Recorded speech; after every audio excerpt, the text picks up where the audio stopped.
wabarakatuh. Waalaikumsalam warahmatullahi wabarakatuh. Alhamdulillah, pada siang hari ini kita sama-sama hadir di rumah Ibu Ahli Bait dalam rangka kegiatan rutin kita. Mudah-mudahan masa kita menjadi amal ibadah di sisi Allah Subhanahu wa Ta'ala. Amin. Salam tidak lupa kegiatan kepada Nabi besar Muhammad sallallahu alaihi wasallam. Allahumma shalli ala sayyidina Muhammad wa ala ali sayyidina Muhammad. Ibu-ibu yang kami hormati, pada kesempatan ini kami akan memberikan materi yaitu tentang manfaat membaca Al-Quran bagi kesehatan tubuh manusia. Membaca Al-Quran itu penting dan berdampak positif bagi kesehatan tubuh kita, yaitu tubuh manusia.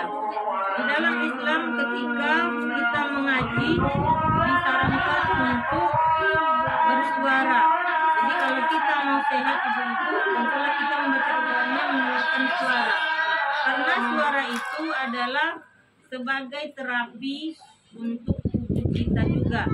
Misalnya kalau kita membaca sendiri di rumah, tentulah kita membacanya tidak berbisik, tetapi setidaknya kita sendiri mendengar bacaan yang kita baca, supaya menjadi terapi bagi tubuh kita, agar menjadi obat bagi tubuh kita supaya kita sehat.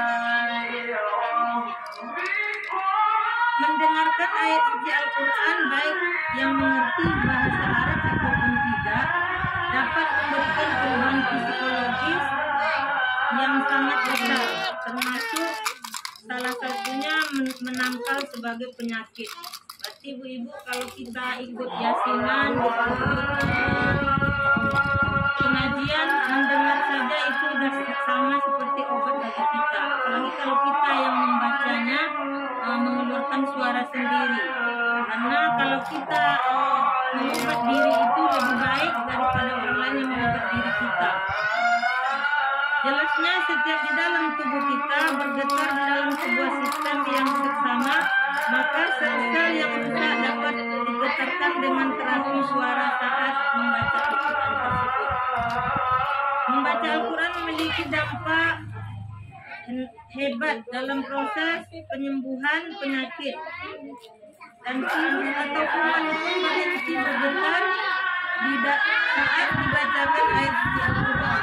Jadi kalau mungkin kita kena virus corona, kalau kita selalu membaca Al-Quran, mudah-mudahan virus itu tidak bisa lengket di badan kita. Begitulah mukjizatnya Al-Quran tersebut. Ada dalam surat Al-Isra ayat 82 yang artinya, dan kami turunkan dari Al-Quran sesuatu yang menjadi penawar dan rahmat dari Allah Subhanahu wa Ta'ala. Itu rahmat itu kepada orang yang beriman. Jadi kalau kita yang beriman ini, Al-Quran itu memang sebagai obat bagi tubuh kita dalam kehidupan ini. Suara yang paling memiliki pengaruh kuat terhadap sel-sel tubuh adalah suara si pemilik tubuh itu sendiri. Jadi kalau ada sakit-sakitan, bacalah Al-Quran itu setidaknya terdengar oleh telinga kita sendiri. Jangan kita pandai membaca tapi di hati saja. Kalau kita menjadikan obat Al-Quran tersebut, maka kita bacalah dengan mengeluarkan suara. Kenapa kita dianjurkan sholat berjamaah? Karena sholat berjamaah itu ada doa yang disebut besar oleh imam. Jadi kita mendengar dan juga ada manfaatnya bagi tubuh kita. Karena kalau dalam beriman itu baca suratnya besarkan, dibesarkan suaranya. Kita mendengar, pendengaran itu pun menjadi obat bagi tubuh kita semua.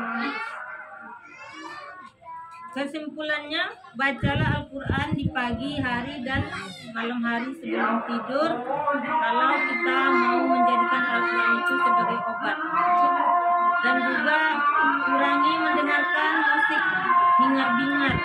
Mungkin ada sebagian kita ini mau tidur, yang diputar itu bukannya murotal atau kita yang membaca Al-Quran, tapi dicari musik yang menidurkan mata, semacam musik-musik tripping. Nah, kalau bisa kita orang-orang yang beriman ini, mari